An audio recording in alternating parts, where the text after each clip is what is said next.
What does Giannis's future look like? So let's say you own the Milwaukee Bucks, okay? Every seat is sold. All your suites are sold. You have Giannis in his prime. You got the best record in the NBA. You own the real estate all around the arena. Restaurants are packed every night. There's a beautiful hotel across the street from the arena that they just built. It's about to open. Everything is going great. And you sell. Why would the owner of the Milwaukee Bucks, Marc Lasry, sell? While we were out here in the spring, who's going to win the MVP? What's the seed of the Lakers going to get? Are they going to avoid the play-in? Something very important happened in the NBA. And that was that Marc Lasry, self-made billionaire, took a look around and said, I think I'm going to get out, even though I might be passing up the opportunity to hold the trophy in a couple of months. And that was a very important thing that happened. Why did he do that? Why did Marc Lasry sell? Well, number one, he got a great price. He got $3.2 billion valuation. He bought the team 10 years ago for $700. That's a tremendous cash out to Jimmy Haslam. But look, NBA teams go up in value. The idea that you sell after a decade and make good money isn't breaking. One of the big reasons he sold was because he saw a storm cloud on the horizon with this team. And the first clap of thunder just happened. They had to fire Mike Budenholzer because they realized how much of a precarious situation that they're in, and Budenholzer had to take the fall after the way they went out in the first round. They have two free agents, assuming that Chris Middleton is going to opt out of his contract for next year, which all signs point to. They have two free agents in their 30s that they have to deal with, Middleton and Lopez. Now, they are into the luxury tax for Peter for the first time. They are going to be paying way more money in taxes starting immediately, to the point where I question whether or not they're going to be able to re-sign Lopez and Middleton just for the sheer fact of what it's going to cost. This is not the Clippers. This is not the Warriors. This is not the Nets. Their ownership doesn't have $70 billion, okay? The second thing is the rules have come into play that really makes it hard for teams like the Bucks to build out their roster. It is not a guarantee that they're going to keep these guys. And then you have Giannis. You have a chicken and egg thing situation here. In September, he has an option to extend his contract. Now, he has said nothing, but I love Milwaukee and I want to be in Milwaukee. There is no indication he has given that he wants to leave. But if he doesn't extend, it's a major red flag for what's going on with the organization. And he's going to sit there and watch whether they're going to sign Lopez and Middleton, and I'm not sure they're going to be able to do it. And then now you got to go find a coach. And you'd think this is a great job. You're coming in, replacing a guy who lost in the first round. You have the team that had the best record in the league. Are they going to have the same team? Are they going to lay out hundreds of millions, including in taxes, for Middleton and Lopez? I don't know. Is Giannis going to extend? I don't know. And that uncertainty is what the league is watching right now. The New York Knicks, for example, they got 97% of their attention on the Miami Heat. 3% of their attention on Milwaukee. What's going on over there?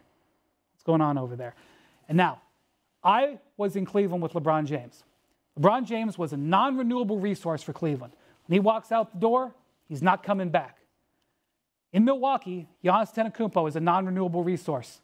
When he leaves, when Kareem left, they didn't go back to the finals for over 40 years. So I would say that the Bucks might do everything they possibly can and exhaust themselves to keep this together. But I don't know what's going to happen. And that uncertainty is one of the biggest storylines in the NBA. I appreciate that, Wendy. Touches my heart. You know, as I sat there and I listened to you, I was waiting.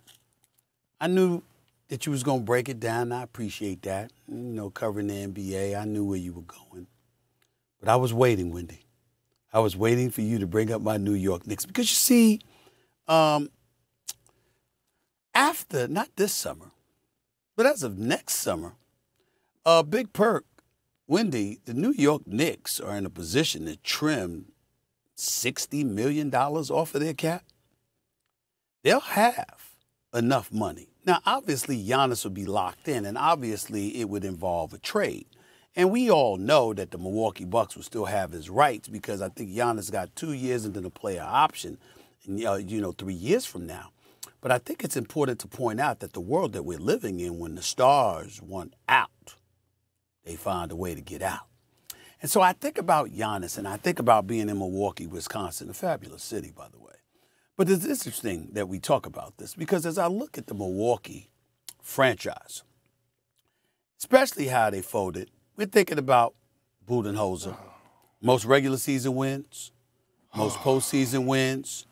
3 years, he had the top record in the league, even though all 3 years they didn't win the championship that year. I still contend they wouldn't have won the championship the 1 year they did if Kevin Durant wore a size 12 instead of size 13. You know, I think they would have won the championship. Brooklyn would have won that series, and I think they would have won it all personally. That's just my personal opinion.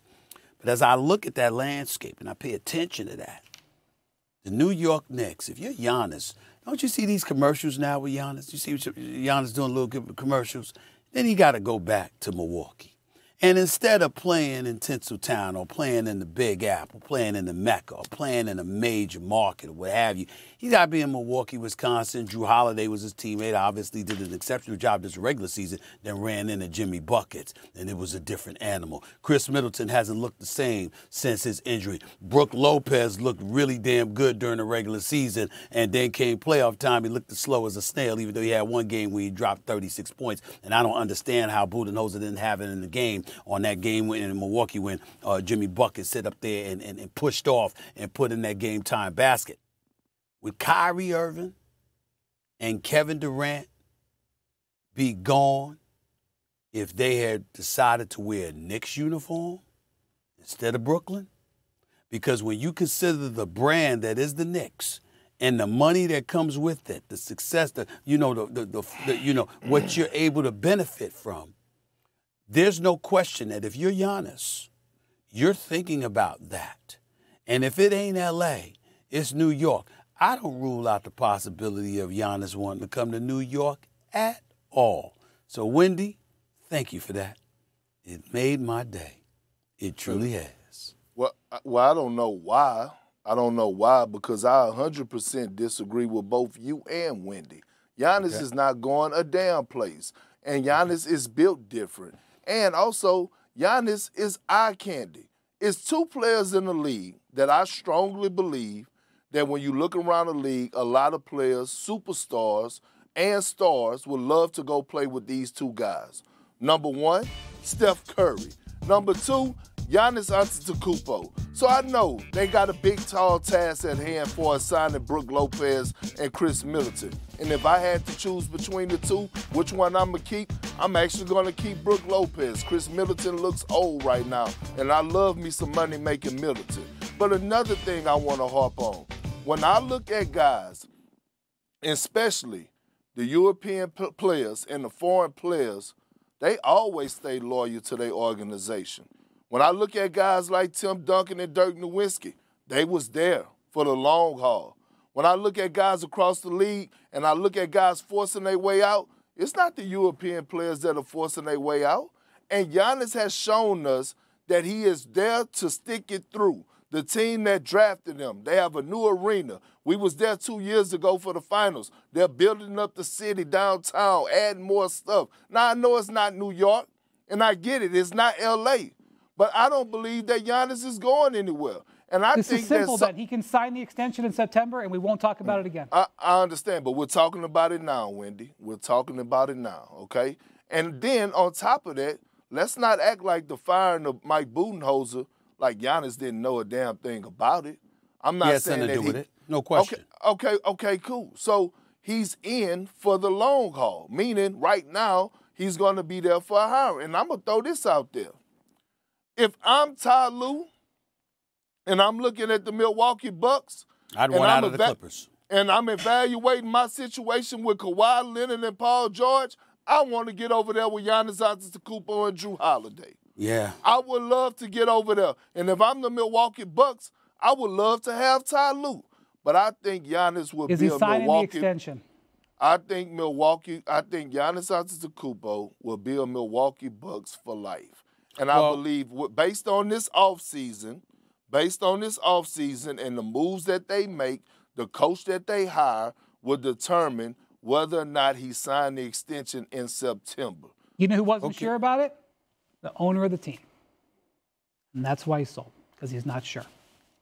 He's not sure. That is true. That's number one. Number two, I mean, let's not wish certain things on Ty Lue. From a basketball standpoint, I certainly understand what you're talking about, but transitioning from L.A. to Milwaukee, that's a tall ask. I think that we need to take that into consideration. It's a tall ask. Okay, when you talk about Giannis himself, Perk, you got your title. You delivered the championship to the city of Milwaukee. You know you don't have any free agents that's going to be clamoring to come there.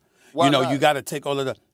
What do you mean, why not? Why not? Why not? If it's about basketball, then why wouldn't you want to go play with Giannis Antetokounmpo? Well, first of all, there's an abundance of examples throughout history where you got people. It's not about the basketball player. Sometimes it's about that market.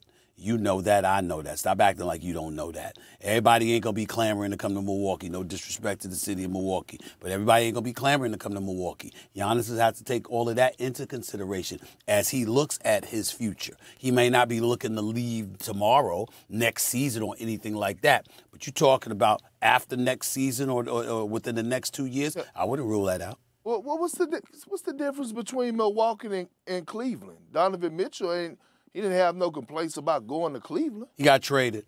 He would have preferred to be in New York. He could have stopped the trade. He got the power to do that. He would have preferred. He would have. With Danny Ainge, did you just say that with a straight face? With Danny Ainge, please. Not with Danny Ainge. You know better. You know better. That ain't gonna work with Danny Ainge. Donovan Mitchell wanted to be in New York. He was traded to Cleveland, so he had to accept that. But he wanted to be in New York. We all know that.